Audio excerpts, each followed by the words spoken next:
Negotiations between Ukraine and Russia are once again reaching a deadlock. 4 rounds of Russian-Ukrainian negotiations in Abu Dhabi have failed to move the key territorial issue from a standstill, and now there's also the matter of security guarantees from the United States of America. This is Reuters' assessment of the negotiations, and the experts' arguments are as follows.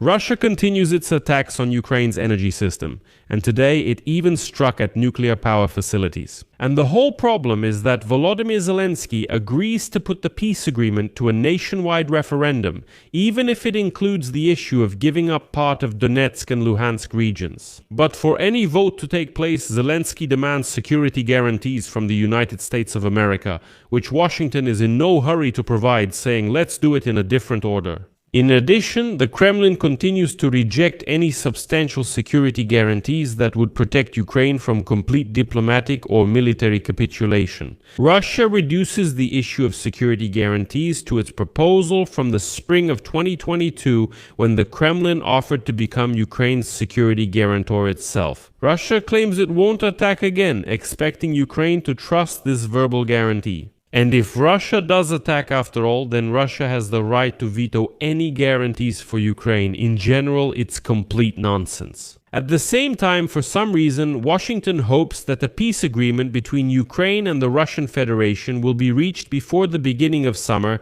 and will pressure both sides to achieve this. Because after that, Trump has the midterm elections in Congress. So, is there light at the end of the tunnel for these negotiations? What do experts say, and why have security guarantees become the key issue in this? My name is Alexei Pechi. Let's discuss this topic together. But before we start, please subscribe to the channel, like this video, leave any comment under this episode, and subscribe to my Telegram channel, Pechi News. The link to it is in the description of this video, so I'll start with the latest and craziest news and then we'll break everything down and discuss it step by step. The analysis will be in the episode's second part. On February 7th, Russians attacked Ukraine with about 400 drones and 40 missiles of various types. In the morning, Ukraine's Air Force reported the enemy launched Zircon Koko-101 caliber missiles and Shahed drones. Air defense shot down 406 targets. 24 missiles and 382 drones. At the same time, 13 missiles and 21 attack drones hit 19 locations and drone debris fell in 3 more places. The strike mainly targeted the Lviv, Ivano-Frankivsk, Rivne and Vinnytsia regions. And according to President Zelensky, the main target of the enemy was the power grid, generation and distribution substations. Well, so here it's already clear and obvious that there is an attempt to completely cut off power to Ukraine, drive it into a blackout, and thus force the Ukrainian people to surrender. According to the government, substations and overhead lines of 750 kilowatts and 330 kilowatts were hit. These are the backbone of Ukraine's energy system. The Burshtyn and Dobrotvir thermal power plants were also hit, but that's not all. President Volodymyr Zelensky stated that today's Russian shelling of Ukraine reached a level of strikes that no other terrorist in the world has ever allowed themselves.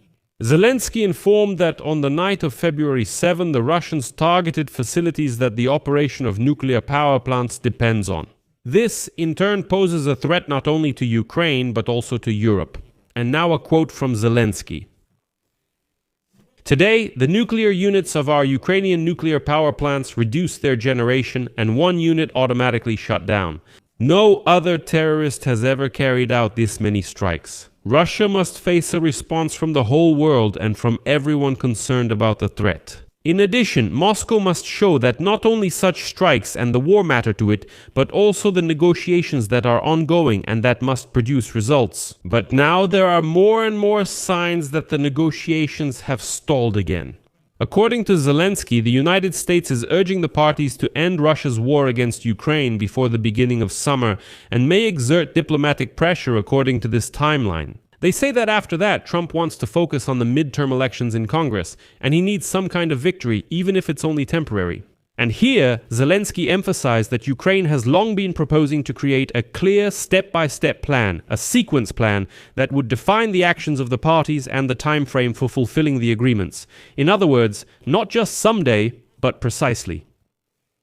We want everyone to understand the agreement and its timeline. Our goal is to end the war and ensure security. But the Russians clearly don't need such a schedule because their goal in the negotiations is simply to buy time. Reuters sources said today that 4 rounds of Russian-Ukrainian negotiations in Abu Dhabi have failed to move the key territorial issue from a deadlock. Russia still insists on taking control of the entire Donbass, demanding that the armed forces of Ukraine leave about 5,000 square kilometers of territory in the Donetsk region. Ukraine considers these demands unacceptable, although it is ready for creative solutions, such as the creation of a demilitarized free trade zone. But this issue still remains unresolved. It has been discussed many times, in different variations, but Putin says, no, give me Donbass.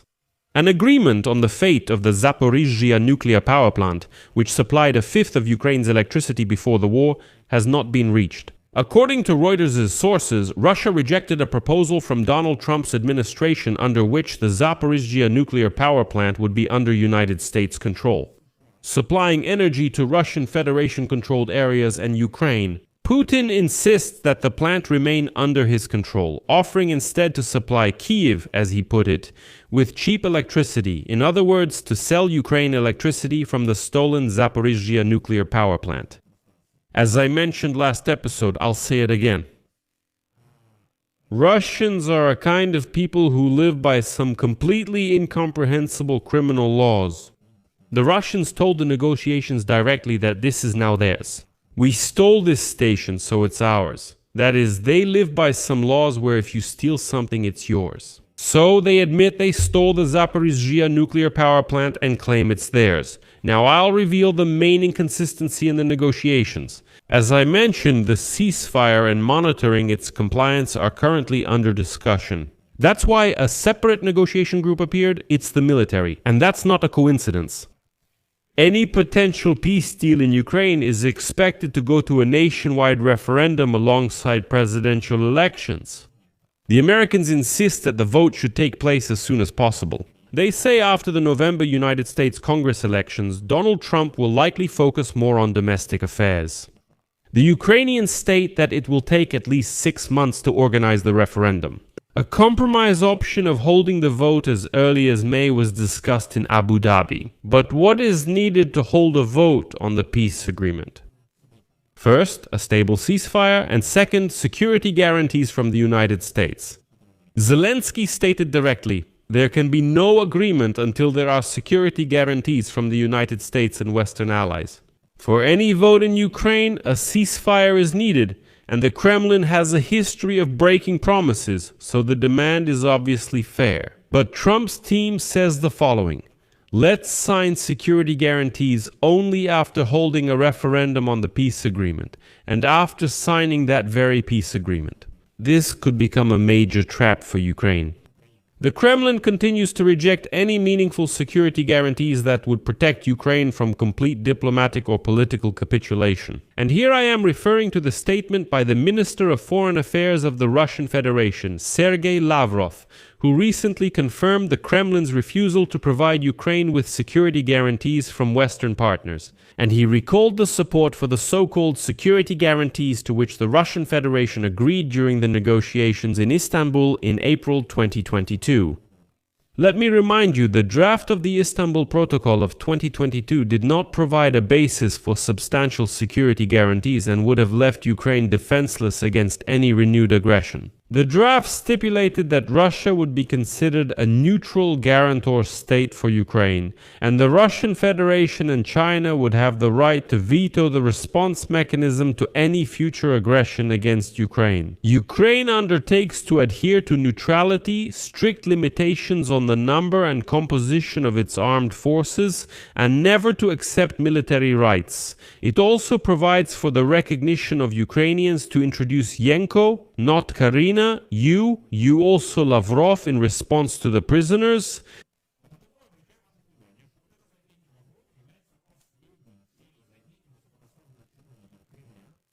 which indicates that the Kremlin continues to view the 2022 Istanbul Agreement draft as the main project for any future peace settlement. And they are not willing to compromise on their demands either to Ukraine or to NATO. That's why I'm saying the negotiations are reaching another dead end. and everything will depend on whether the United States of America will agree to sign the security guarantees right now. Or they will say that they will wait for the referendum, which, as we've already established, is simply impossible to hold without a security guarantee for a ceasefire. I'll leave it at that. Share your opinions and conclusions in the comments below this episode. Friends, if you found this episode useful and interesting, you can support our work with your donation or by subscribing to sponsorship on YouTube. All links and details are in the video description. Thank you for any support. Take care. Goodbye, everyone.